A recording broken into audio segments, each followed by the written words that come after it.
During her year of preparation, Ashleigh reported through Facebook that she readied herself for this ordeal by swimming in cold quarries, by taking long cold showers, and by acclimatizing herself to the cold in every way possible.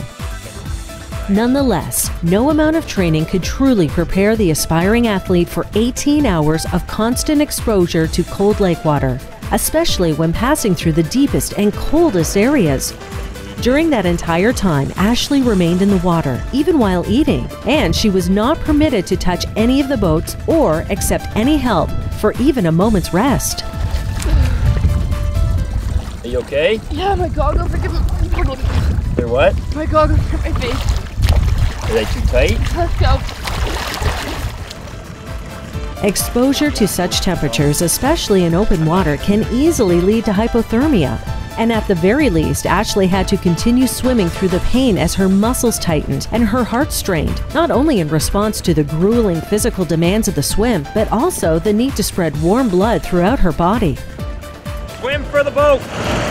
Just swim for the light. The catamaran. This was particularly true during the early hours of Ashleigh's swim, when throughout her first 5 hours in the cold waters of Lake Ontario, her only point of focus was the mast light of the exhaled catamaran, and her only source of warmth was the heat generated by her own physical exertion. Although Ashleigh was, without doubt, psychologically isolated, she was never truly alone.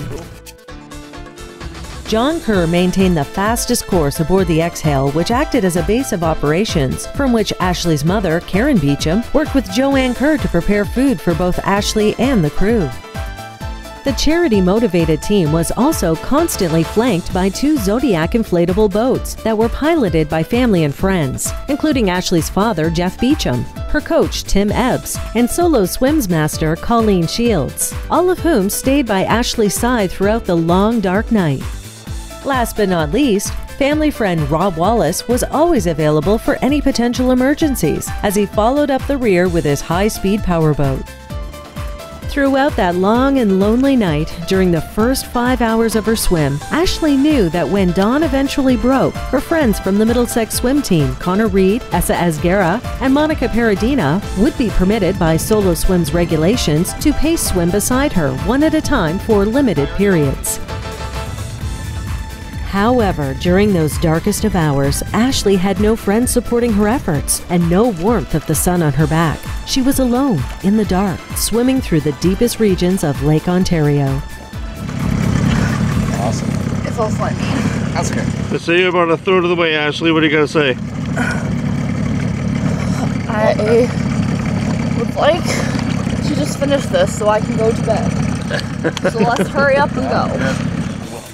Sunrise brought with it reason for new vigor and a refreshed attitude, as the transformation from night to day brought not only warmth, but also clearance for Ashleigh's swim team friends to accompany her in the water as official swim pacers. Although considerably more tired than when she started 5 hours earlier, Ashleigh was no longer lost in the dark, following a light bobbing on the horizon. Now she could periodically see the shore, or at least the tallest buildings of the Toronto skyline, with the effect being to spur her on to the finish line. Connor Reed was the first pacer to join Ashleigh, jumping in the frigid waters of Lake Ontario at 6:30. I'll give you a hug, but I think I Don't touch me. I'm sticky. Okay, I'm gonna go on this side of you so that you can see me, okay?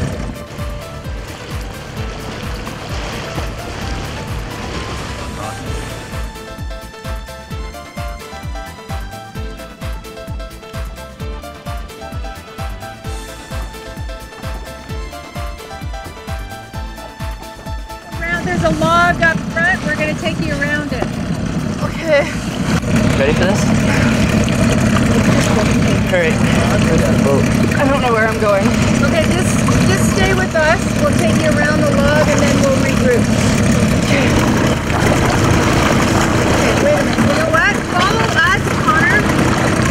Follow us. We're going to take you around the log and then we'll get back on course, okay?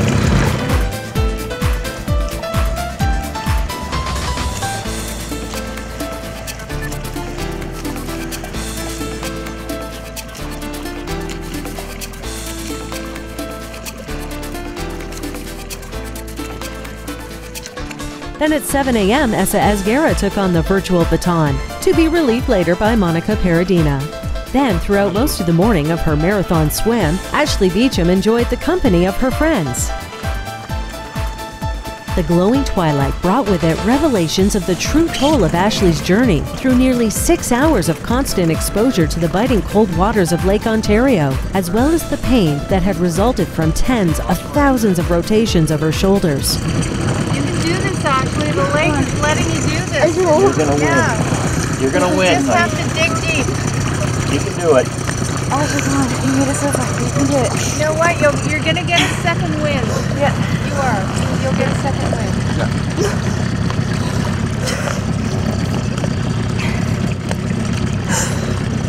My shoulders have never hurt so much in my life. Try not to focus on them, okay? You gotta think of different things right now, okay? Anything else. Okay?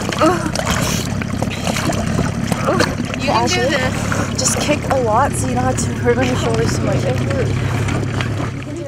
Despite the pain and continued sense of isolation, Ashleigh Beacham pushed on. We're gonna go and get some Aggo.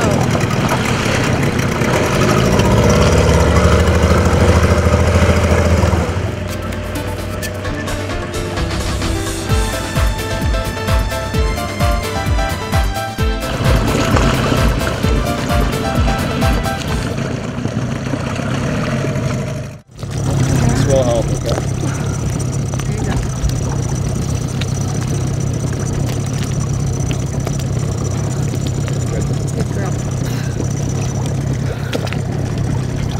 Big breath, Okay, so just give it time to kick in.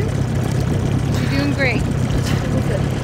On board the Exhale catamaran, food was always on the go for the medical and support team members, all of whom enjoyed the luxury of not having to tread water to eat their meals. Can you pass me your phones? Here, I'll take this place. And I'll see if I can get it working with your phone. One of the most consistent subjects of conversation revolved around whose cell phone was getting a signal while traversing Lake Ontario, as Karen Beacham wanted to update Facebook and other social media with the details of Ashleigh's progress. It was around 10:30 when Ashleigh learned from her mother that she had passed the halfway mark. Tell the others just past the halfway mark. Connor, just past the halfway marker. Ashleigh's safety and well-being and that of the crew was always the top priority, as was reflected by the presence of lifeguard Matthew Zabo and the medical team. Hey, let's go, Ashleigh! Yet the burden seemed now to be only half as heavy, resulting in a feeling of relaxation and play.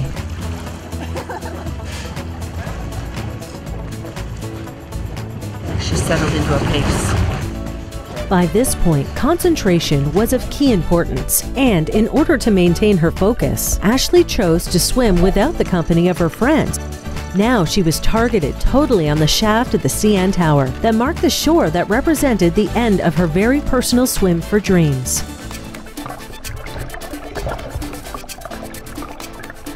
The excitement of hitting the halfway point waned as the realization sunk in that Ashleigh still had another 9 hours to go. Soon the only sounds were those of Zodiac engines and the rhythmic pattern of strokes through the water as Ashleigh Beacham forged on toward Toronto. I don't know, because I don't know if I'm going to be able to see myself swim. Yeah, you can. You know what it is? Right now, it's mental. It's totally mental. You've got to really dig down. You can do this.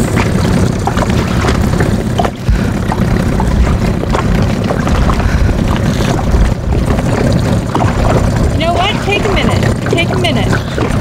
You can do this, Ashley. Shut up!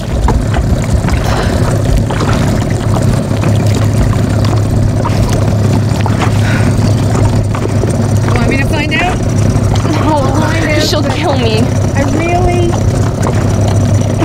really think that you don't need to do that. The way that this water is, everything. I mean, it's beautiful. It is beautiful. I'm so tired. I know you are. And my mother is not making it any better. Well, she's just wanting the best for you. I think that's awesome that they are joining in and they were cheering from their boat, and Yeah, that is cool. That, if she hears it from behind her and not in front of her, maybe that will help. She's tired of hearing it from us. Yeah, so she's very tired of it. Well, she knows it's our job. Yeah. Is she okay with that? I think so. Better from there than from here? Oh, we didn't hear you guys. No. Yeah, no, we were quiet. Yeah, we heard you. Yeah, we were quiet. She kind of picked up a little bit. That was after he voiced out a few obscenities to me. Well, we could hear a couple discussions. I couldn't hear exactly what was being said, but Yeah, we can hear hear attitude. As long as it's contextually correct, that's all we care about. When his words don't make sense. By 6:30, a crowd of more than 100 supporters and media had gathered at Toronto's Marilyn Bell Park to welcome Ashleigh as she completed her swim for dreams. So the catamaran and one Zodiac pulled away from the swimmers to drop the support crew on shore to join in the celebrations. Then John Kerr and Jeff Beacham returned in the Zodiac to escort young Ashleigh to the finish line. Good evening, Father. Oh, yes. At the mouth of Toronto's waterfront, Monica Paradina, the last of the pace swimmers, was recovered from the water, leaving Ashleigh Beacham to swim the final stretch to shore on her own. Good job, Monica. On shore, the mood was electric as Dr. Rod Lim and registered nurse John Hogerter prepared for Ashleigh's arrival. Meanwhile, those who had been on board the Exhale relayed details of the journey and Ashleigh's struggle to the growing throng of media and to family, friends, and supporters of every kind.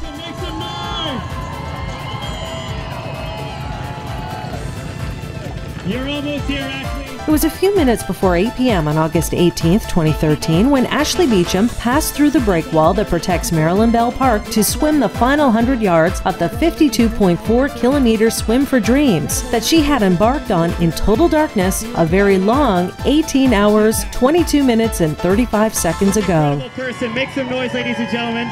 This is 15-year-old Ashleigh Beacham. What an amazing girl.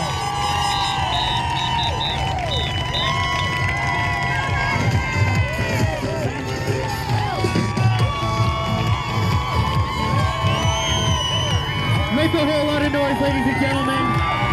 She's here. She's the one. Ashleigh Beacham.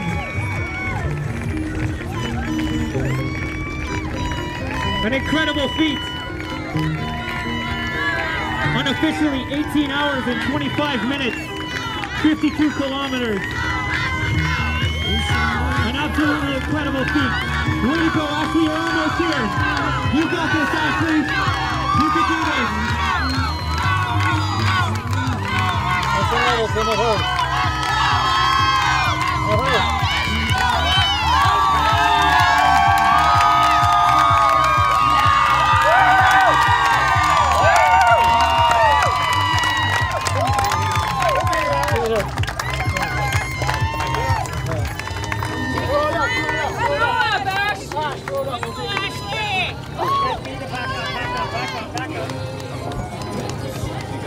Come on, Ash. Hey, Ash. Keep it up.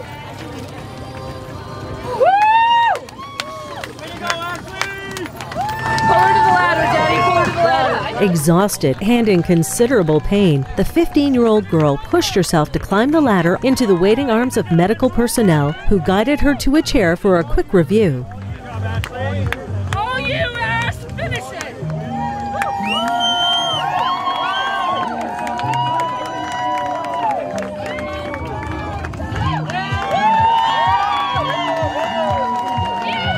Those holding the cameras and asking the questions had not known Ashleigh's name just a few hours ago, but these journalists had the ability to spread the details of her story to potentially millions of people, which could help the Swim for Dreams campaign to raise the goal of $20,000 for the Make-A-Wish Foundation of Southwestern Ontario. That accomplishment would make the massive investment of time and effort worthwhile. Due to the sudden end of activity after more than 18 hours of physical exertion, Ashleigh's metabolism slowed to a point where she was suddenly very cold, and the 15-year-old girl shivered as she responded to questions by the medical staff and the inquiries of journalists. Ashleigh's personal mission that had required a year of preparation and the volunteered assistance of a great many people was now little more than a footnote in history that would be the subject of conversation across the province of Ontario for a short time and then forgotten. However, for 5-year-old Josh Donnellan and his family, the hours of selfless sacrifice by this inspirational young athlete and her supporters would generate memories that would last a lifetime, as Ashleigh's vision had granted the wish of the slowly recovering young boy and had conjured a star on the horizon just for him, that he could now hold on to and follow to his dreams. Thank you, Ashleigh, for making our family's dreams come true. It's amazing what Ashleigh is doing for our family right now. To swim across Lake Ontario, to think of someone other besides herself as a teenager is amazing. So I'm just in awe. I look up to her. A rough estimate of how much Ashleigh has swam leading up to this is very hard to say, just because of the mass amount that she's actually done. It's easily over 100 kilometers a week, preparing for over a year. It's quite a feat. Oh, I don't quite feel like the great mom. I just feel like we're rolling with the punches. Oh, it's going to be fabulous. It's going to be awesome. Awesome. How are you? We were so happy when she hit that mark. Oh. When she passed enough to pay for his wish. Oh, yes. Raised enough. Yes, that was good. We were doing a dance at home. Yes, I imagine. So that's really good. Yeah. And she's going to be awesome tonight. It's going to be fun. It is going to be fun. Yes. It's going to be fun. We're all starting to get a little bit worn down and are ready for a rest. But yes, we should have a nap. We're going to. Gone already? No, she's down at the monument where her name will go when she finishes. Yes, very good.